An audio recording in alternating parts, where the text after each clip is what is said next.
प्रवर्तन निदेशालय enforcement directorate ED, आखिर इसका दहशत राजनेताओं में क्यों लोग इसके कार्यालय में नहीं जाना चाहते हैं, यह स्पष्ट अभी तक नहीं हो पा रहा है। क्यों नहीं हो पा रहा है? कई राज्यों के मुख्यमंत्रियों को ईडी के द्वारा सम्मन भेजा गया है कि आप आइए, आपसे हमको भ्रष्टाचार के संबंध में बात करनी है।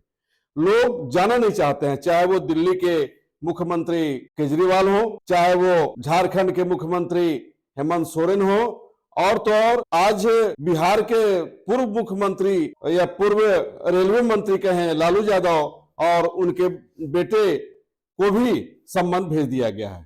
ऐसी स्थिति में क्या सचमुच ईडी का एक भूत, ईडी का जो भूत है वो लोगों को डरा रही है या लोग डर रहे हैं? आखिर ईडी की भूत से लोग क्यों डर रहे हैं, क्यों नहीं जाना चाहते उसके पास में? निश्चित है कि आरोप जो लगे हैं संबंधित मुख्यमंत्रियों पर या राजनेताओं पर, यह कहीं सही तो नहीं है।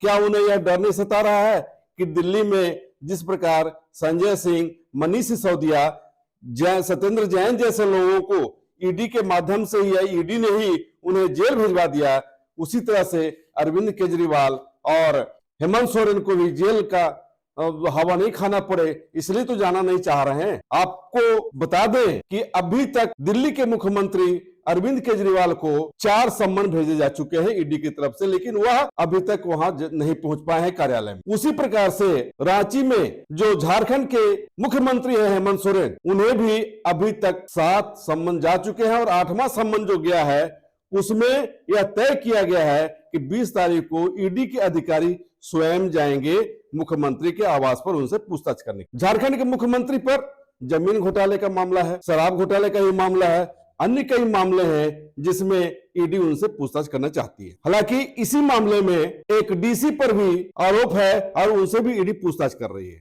उनके करीबी कहे जाने वाले कई लोगों से पूछताछ ईडी कर रही है झारखंड में। बावजूद इसके हेमंत सोरेन अभी तक वहां नहीं गए हैं। अगर वो सही हैं तो निश्चित तौर पर उन्हें जाकर के ईडी को स्पष्ट कर देना चाहिए कि नहीं, हम सही हैं, हम पर जो आरोप लगे हैं वो गलत है। लेकिन ऐसा नहीं होकर के आश्चर्य होगा कि झारखंड में टकराव की स्थिति उत्पन्न होते जा रही है धीरे धीरे। कल जहां उनसे पूछताछ की जानी है, ईडी के लोग वहां पहुंचेंगे पूछताछ करने के लिए, वहीं यहाँ के आदिवासियों का एक संगठन है, वह संगठन आज रैली निकाल करके मोराबादी मैदान से रैली निकाल करके प्रदर्शन करते हुए कचहरी रोड को जाम करते हुए राजभवन के पास तक पहुंचा। आखिर यह क्या जताना चाह रहे हैं लोग? कहीं ऐसा तो नहीं कि भय उनको है और वो दहशत का माहौल बना करके इस एक्शन को रोकवाना चाहते हैं, या उनके समर्थक रोकवाना चाहेंगे? क्या रुक पाएगा ये ईडी की कार्रवाई? हालांकि सुप्रियो भट्टाचार्य जो झारखंड मुक्ति मोर्चा के प्रवक्ता हैं, उन्होंने स्पष्ट कहा है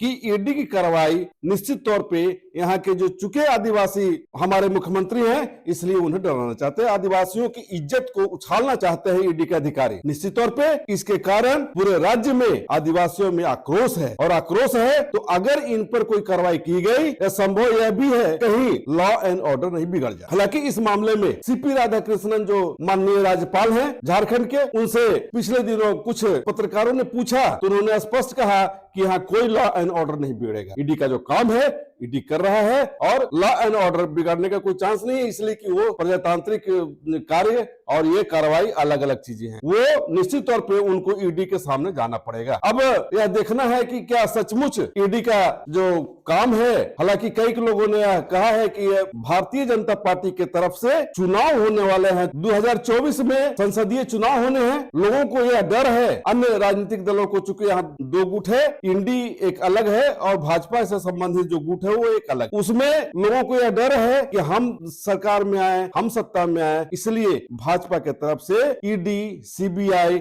या अन्य जांच एजेंसियों को लगा करके और विरोधी पार्टी के जो भी राजनेता हैं उनको डरा करके, धमका करके वो चाहती है भाजपा की सरकार कि आप अपने पक्ष में ले और हम फिर से केंद्र में अपनी सरकार बना। अब यह आरोप कहां तक सही है? क्या वास्तव में ईडी या जितनी भी जांच एजेंसियां हैं केंद्र सरकार के इशारे पर काम कर रही है? अगर ऐसा है तो निश्चित तौर पे जो भी पकड़े जा रहे हैं ईडी के जांच के दायरे में, जो भी आ रहे हैं, क्यों भाग रहे हैं, क्यों उनके यहां से पैसे निकल रहे हैं, क्यों उनको जेल जाना पड़ रहा है? अगर नहीं कोई सबूत है, नहीं कोई आधार है, तो उन्हें जेल नहीं जानी चाहिए, लेकिन जा रहे हैं। इसलिए जा रहे हैं कि उन पर आरोप सिद्ध होता जा रहा है। ऐसी स्थिति में निश्चित तौर पे नेताओं को विरोध करे, लेकिन संवैधानिक तरीके से विरोध करे और कानून का सम्मान करे। भारतीय संविधान हमारा ये कहता है कि सभी को कानून का सम्मान करना चाहिए और कानून के नजर में चाहे वो नेता हो, चाहे वो वकील हो, चाहे अन्य कोई भी हो, सभी एक बराबर है। लेकिन यहाँ क्या, यहाँ तो मुख्यमंत्री जो हैं वो तो कानून का सम्मान नहीं कर पा रहे हैं या नहीं कर रहे हैं, या इसे क्या ईडी का डर कहा जाए या जांच एजेंसियों का डर कहा जाए, या फिर यह समझा जाए कि वास्तव में भ्रष्टाचार में वो लिप्त है। अगर भ्रष्टाचार में लिप्त है तो भी गड़बड़ है। हालांकि भ्रष्टाचार लोग प्रमाणित कर देता है और जितने भी आरोप लग रहे हैं लगभग वो सिद्ध हो जा रहा है, तो स्वाभाविक तौर पर अब ये यहाँ के लोगों को चिंता का विषय बना हुआ है। लोग चिंतित हैं यह सोच करके, यह समझ करके कि क्या हम ऐसे जनप्रतिनिधियों को चयनित करके भेजे हैं सरकार चलाने के लिए जो भ्रष्टाचार में लिप्त है, क्या वो हम लोगों के लिए जो जनहित में है वो कार्य नहीं करके स्वहित में कार्य कर रहे हैं। चलिए जो भी हो, अब देखना है कि 20 तारीख को हेमंत सोरेन के आवास पर जाकर के ईडी जो पूछताछ करेगी उसका क्या परिणाम निकलकर सामने आता है, और बाद में दिल्ली के जो मुख्यमंत्री हैं अरविंद केजरीवाल जी, उनसे ईडी कैसे पूछताछ करेगी। क्या झारखंड के मुख्यमंत्री की तरह उनके आवास पर भी ईडी जाकर के पूछताछ करेगी या फिर उनको अपने कार्यालय में बुलाएगी, यह समय बताएगा। धन्यवाद।